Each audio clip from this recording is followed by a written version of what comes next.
रतन टाटा की कहानी भारतीय उद्योग और व्यापार जगत के एक प्रेरणादायक व्यक्तित्व की गाथा है। उनकी सफलता, सामाजिक दृष्टिकोण और नेतृत्व ने न केवल भारत बल्कि वैश्विक स्तर पर भी एक उदाहरण प्रस्तुत किया है। वे एक ऐसे उद्योगपति हैं जिन्होंने टाटा समूह को नई ऊंचाइयों पर पहुंचाया और साथ ही अपनी विनम्रता, समाज सेवा और उदार विचारों के लिए भी प्रसिद्ध हुए। प्रारंभिक जीवन। रतन नवल टाटा का जन्म 28 दिसंबर 1937 को भारत के मुंबई शहर में हुआ था। वे जमशेदजी टाटा के वंशज हैं, जिन्होंने टाटा समूह की स्थापना की थी। रतन टाटा के पिता का नाम नवल टाटा और मां का नाम सोनू टाटा था। रतन टाटा का पालन पोषण उनके दादा सर रतनजी टाटा और उनकी पत्नी नवाजबाई ने किया, क्योंकि उनके माता पिता का तलाक हो गया था जब रतन केवल 10 साल के थे। रतन टाटा की प्रारंभिक शिक्षा मुंबई के कैथेड्रल और जॉन कॉनन स्कूल में हुई और फिर उन्होंने कॉर्नेल यूनिवर्सिटी से आर्किटेक्चर और स्ट्रक्चरल इंजीनियरिंग में स्नातक की डिग्री प्राप्त की। बाद में उन्होंने हार्वर्ड बिजनेस स्कूल से एडवांस्ड मैनेजमेंट प्रोग्राम भी किया। टाटा समूह में प्रवेश। रतन टाटा ने 1961 में टाटा समूह में काम करना शुरू किया। शुरुआत में उन्होंने टाटा स्टील की शॉप फ्लोर पर काम किया, जहां उन्हें मजदूरों के साथ मिलकर काम करना पड़ा। यह उनके करियर की एक महत्वपूर्ण शुरुआत थी, क्योंकि इससे उन्हें संगठन के कामकाज को गहराई से समझने का अवसर मिला। 1970 के दशक में रतन टाटा को राष्ट्रीय रेडियो और इलेक्ट्रॉनिक्स कंपनी नेल्को का प्रभारी बनाया गया, जो उस समय घाटे में चल रही थी। उन्होंने कंपनी को पुनर्जीवित करने की कोशिश की, लेकिन आर्थिक समस्याओं और मजदूरों की हड़तालों के कारण कंपनी को नुकसान उठाना पड़ा। हालांकि यह एक चुनौतीपूर्ण अनुभव था, लेकिन इससे रतन टाटा ने संकट प्रबंधन के महत्वपूर्ण सबक सीखे। टाटा समूह का नेतृत्व। 1991 में जब J.R.D. टाटा ने टाटा समूह के अध्यक्ष पद से इस्तीफा दिया, तब रतन टाटा को टाटा समूह का अध्यक्ष बनाया गया।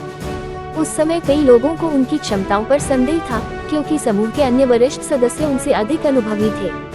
लेकिन रतन टाटा ने अपने नेतृत्व कौशल और दूरदर्शिता से सभी शंकाओं को गलत साबित किया। उनके नेतृत्व में टाटा समूह ने कई क्षेत्रों में अभूतपूर्व विकास किया। उन्होंने टाटा समूह की कंपनियों को आधुनिक और प्रतिस्पर्धी बनाया। इसके तहत Tata Motors, Tata Steel, Tata Consultancy Services TCS, Tata Teleservices और टाटा पावर जैसी कंपनियों को नई दिशा मिली।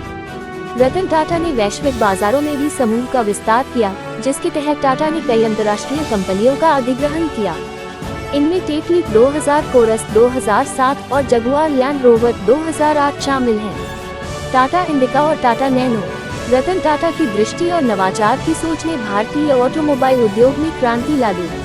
उन्होंने 1998 में टाटा इंडिका को लॉन्च किया, जो पूरी तरह से भारत में डिजाइन और निर्मित पहली यात्री कार थी। हालांकि इससे पहले तो आलोचनाओं का सामना करना पड़ा, लेकिन जल्द ही यह भारतीय बाजार में सफल हो गई।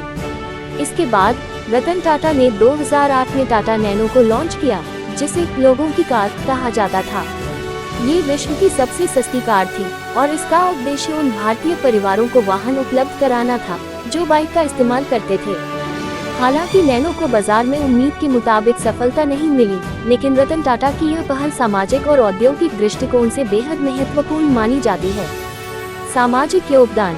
रतन टाटा न केवल एक सफल व्यवसायी हैं, बल्कि वे एक समाजसेवी भी हैं। उन्होंने हमेशा समाज को वापस देने की बात पर जोर दिया है। टाटा ट्रस्ट, जिसे टाटा समूह के मुनाफे का एक बड़ा हिस्सा जाता है, स्वास्थ्य, शिक्षा, ग्रामीण विकास और कला संस्कृति के क्षेत्रों में महत्वपूर्ण काम कर रहा है। रतन टाटा की उदारता और परोपकारिता ने उन्हें भारत के सबसे सम्मानित और प्रिय उद्योगपतियों में से एक बना दिया है। रतन टाटा ने कई बार प्राकृतिक आपदाओं और राष्ट्रीय संकटों के दौरान भी अपनी उदारता का परिचय दिया है। चाहे वह 2004 की सुनामी हो, 2008 के मुंबई आतंकी हमले हो या 2020 की कोविड-19 महामारी, रतन टाटा और टाटा समूह ने हमेशा उदारता से मदद की है। व्यक्तिगत जीवन। रतन टाटा ने अपने व्यक्तिगत जीवन में सादगी और अनुशासन को प्राथमिकता दी है। उन्होंने आज तक शादी नहीं की और अपने जीवन को समाज सेवा और टाटा समूह के विकास के लिए समर्पित किया है। वे अपने पालतू कुत्तों के प्रति भी बहुत लगाव रखते हैं और अक्सर अपने सोशल मीडिया पर उनके साथ तस्वीरें साझा करते हैं। रतन टाटा को किताबें पढ़ने और संगीत सुनने का भी शौक है। वे आधुनिक तकनीक और स्टार्टअप्स में गहरी रुचि रखते हैं और कई नवोदित उद्यमों में निवेश भी कर चुके हैं। सम्मान और पुरस्कार। रतन टाटा को उनके असाधारण योगदान के लिए कई पुरस्कार और सम्मान मिल चुके हैं।